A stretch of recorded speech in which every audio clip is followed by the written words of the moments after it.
Bienvenidos nuevamente. En este nuevo video vamos a ver las características del estado líquido. En el estado líquido se observa un comportamiento intermedio entre el que presentan los estados gaseosos y sólido. Por ejemplo, como los gases fluyen fácilmente cuando se les aplica una fuerza y a semejanza de los sólidos, son densos y difícilmente compresibles. Es decir, es necesario aplicarles una gran fuerza para disminuir su volumen y, lo más importante, su comportamiento está determinado en gran medida por la magnitud y naturaleza de las fuerzas intermoleculares.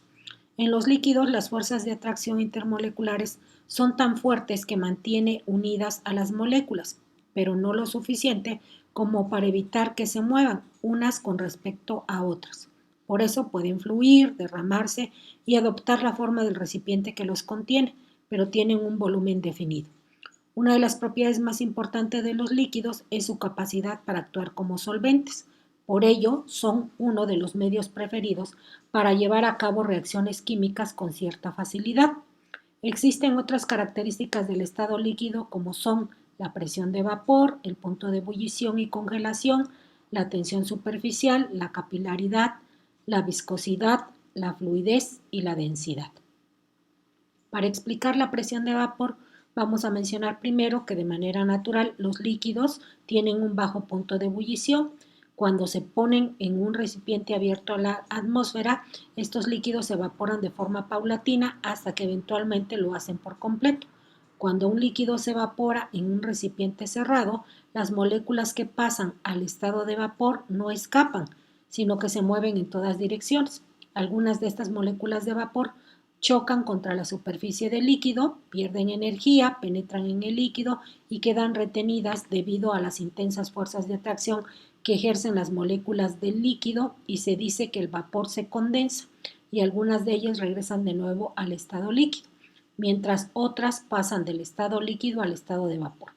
La concentración de moléculas en el vapor determina la velocidad a la que algunas de ellas se condensan. Al aumentar la concentración de moléculas en el vapor, aumenta la probabilidad de que algunas choquen con el líquido y sean recapturadas.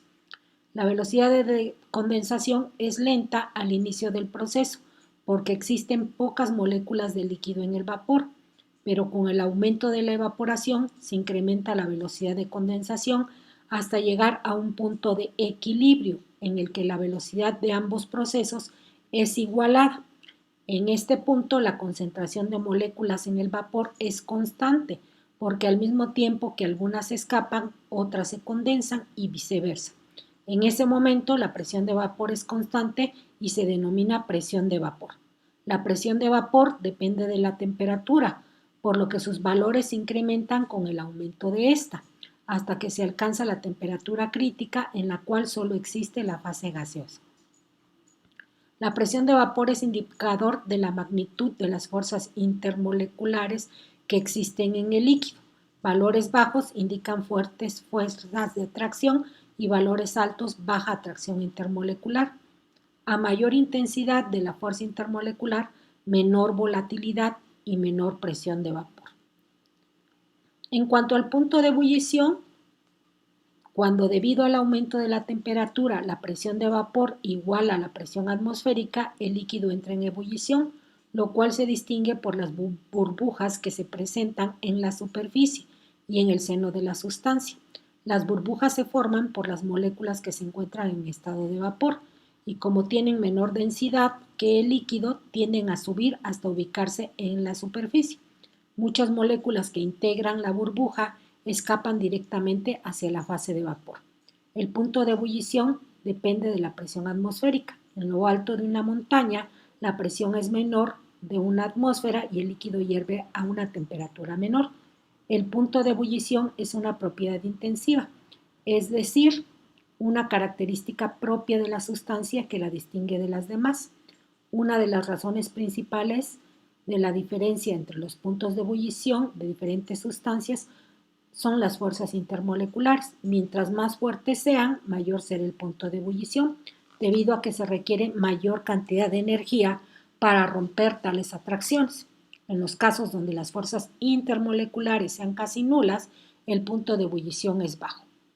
El punto de ebullición de los líquidos es una característica que hace posible su utilización en algunas aplicaciones. Por ejemplo, el motor de los automóviles trabaja a altas temperaturas y requiere enfriamiento. Si se le suministra solo agua, existe el peligro que el agua se evapore debido a las altas temperaturas.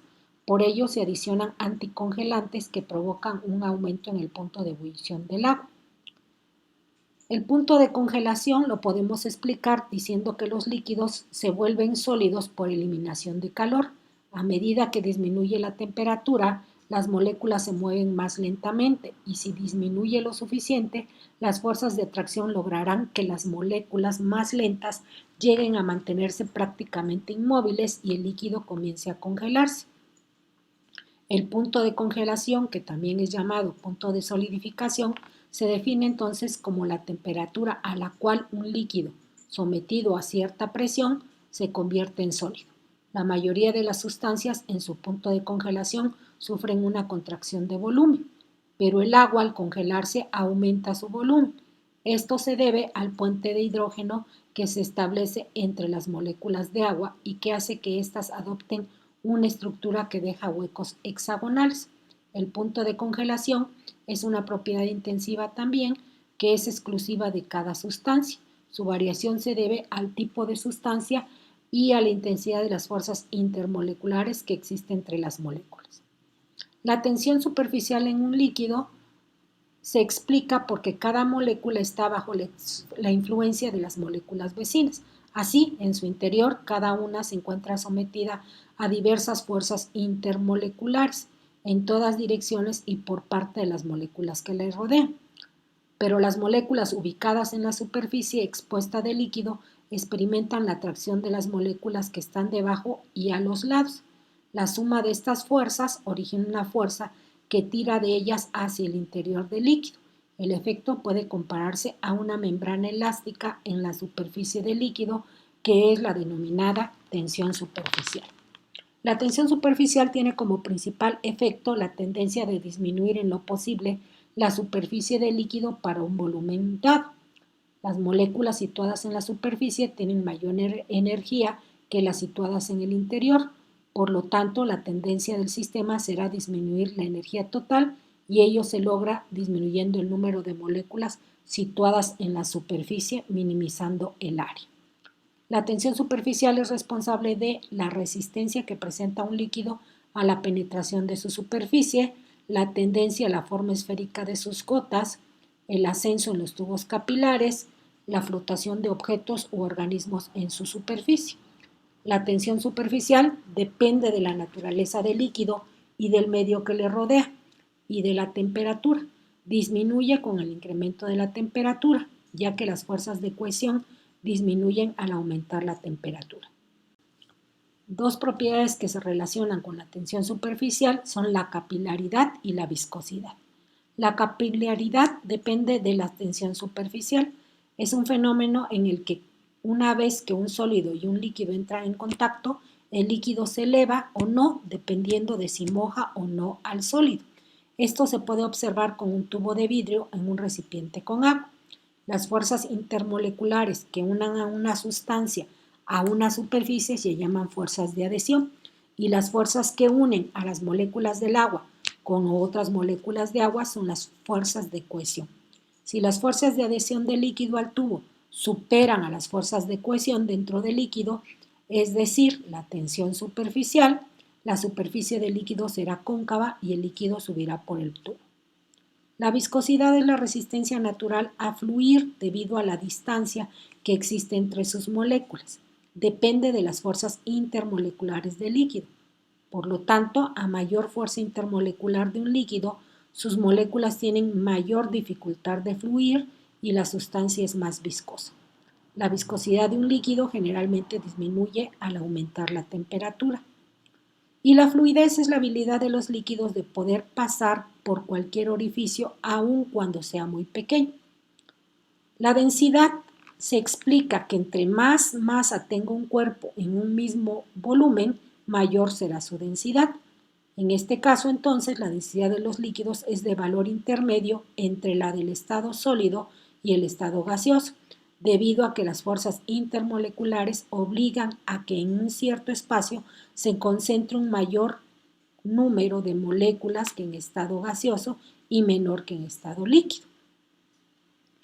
Uno de los factores más importantes en los valores de densidad es la temperatura.